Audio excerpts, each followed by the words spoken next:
Transgender আর third gender দুইটা দুই রকম জিনিস, যেইটা জাস্ট একটা শব্দ আমার এই পুরো ভিডিওটারে ডিস্ট্রয় করে দিছে। আর যখন আমি ব্যাপারটা বুঝতে পারছি তখন আমার পুরোটা ভিডিও আমি এক্সপায়ার করে দিছি। এক্সপায়ার মিনস হচ্ছে ডিলেট করা। তো ফেসবুককে তুমি ডিরেক্টলি কিছু ডিলেট করতে পারবে না, সেটা হচ্ছে এক্সপায়ার করতে হয়। যখন বলছিলাম তখন ট্রুই বলতেছিলাম যে যারা হচ্ছে হিজড়া তাদেরকে আমাদের সমাজে খুব খারাপভাবে দেখা হয়, তাই আমি তাদের হয়ে কথাগুলো বলেছিলাম। স্টিল আমি তাই বলবো। আর এখন আমি সেম ভিডিওটা আবারও এই ভিডিওটার সাথে অ্যাটাচ করে কিছু কারেকশন করে আবার আপলোড করব।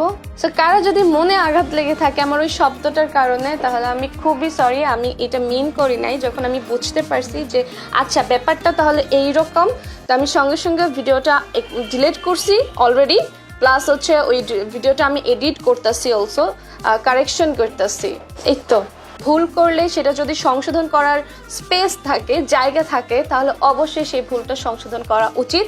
আর আমি মনে করি এখানে লজ্জার কিছু নাই। আমি অনেক বেশি লজ্জা পাচ্ছি না ভিডিওটা তোমাদেরকে সরি বলতে, প্লাস ভিডিওটাকে সংশোধন করতে। তো আমি ভিডিওটা সংশোধন করছি, তোমাদেরকে তো বলেই দিলাম। তো এটার সাথে আমি আবার আগের ভিডিওটা অ্যাটাচ করে দিলাম। তুই হিজড়া, তোর দেখতে হিজড়ার মতো দেখা যায়। কি আপনারা যারা এই টাইপের কথাবার্তা বলেন কিংবা কমেন্ট করেন সোশ্যাল মিডিয়াতে, তারা কি মনে করেন হিজড়া শব্দটা একটা গালি? আমি মনে করি না। আমি যেমন একজন নারী, একজন মেয়ে কিংবা একজন মহিলা, তেমন হিজড়াটাও এইরকমই। আপনি যেমন একজন পুরুষ, ওই রকমই।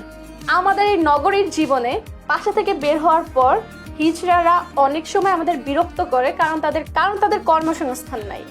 আমাদের পকেট থেকেই তাদেরকে দিতে হয় আমাদের 2, 4, 5 টাকা। যদি নাও দেই তখন তারা অনেক বেশি সিন ক্রিয়েট করে। অনেকে তো গা থেকে কাপড়ও খুলে ফেলে। তো আমরা অনেক সময় বাইরে গেলে এই মানুষগুলো দ্বারা অনেকবার বিরক্ত হই। না হই বা কি করবো, তাদেরও তো চলতে হইব, তাগো তো পেট আছে, তাগরও তো খাইতে হইব, তাগরও তো বাঁচতে হইব।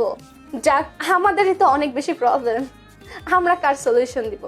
কে কি হবে সেইটা ডিসাইড করে কেউ পৃথিবীতে আসে না, পুরোটাই সৃষ্টিকর্তার ইচ্ছায় আসে। আপনি তাকে ছোট করে কষ্ট দিয়ে তার পরিচয়টাকে গালি বানিয়ে কি সৃষ্টিকর্তা একটা সৃষ্টিকে অপমান করছেন না? আমি, আপনি, সে সবাই তো আমরা সৃষ্টিকর্তার সৃষ্টি। আর সৃষ্টিকর্তার প্রত্যেকটা সৃষ্টিই সুন্দর। একটা পরিবারে যখন একটা হিজড়া সন্তান জন্ম নেয়, সেই মানুষটা ছোটবেলা থেকেই পরিবারের কোনো আদর, সোহাগ, ভালোবাসা যাই বলেন না কেন, যতটুকুই আমরা পরিবার থেকে পেয়ে আসছি কিনা, ওরা কিচ্ছুই পায় না। ইভেন জন্মের পর তো তাদের বাসা থেকেই বের করে দেওয়া হয়। কোনো একদিন বাবা মায়ের ঘাড়ে বসে না খায়া রাস্তায় বের হয়ে দেখবেন, সেদিন মনে করবেন আপনাকে কেউ কাজ দিতে চায় না, আপনি কোথাও গেলে আপনার কোনো সম্মান নেই একজন মানুষ হিসেবে। তখন দেখবেন জীবনটা কত কঠিন। আর সেই কঠিন জীবনটাই ওরা পার করে আজকে এই পর্যন্ত আসে। শুধু উনি না, অনেক মানুষ যারা এই মুহূর্তে এই জায়গাটাতে সফল হয়ে আসছে আমার আপনার চেয়ে বেশি। তাই আমি এদের বলবো না, আমি বলবো ওনাদের। তাই ওনাদের অসম্মান করবেন না। আজকে অনেক কথা বলে ফেলছি মাইয়া হগল। সোশ্যাল মিডিয়াতে স্ক্রল ডাউন করার পর যা দেখছি আমার কাছে একজন মানুষ হিসেবে খুবই খারাপ লাগলো, তাই তোমাদের সাথে শেয়ার করলাম। ওকে, আল্লাহ হাফেজ। ও, আমি অলরেডি লেন্সও খুলে ফেলছি। আজকের ভিডিওতে লাইক, লাভ, হ্যাঁ কিচ্ছুই দিতে বলবো না।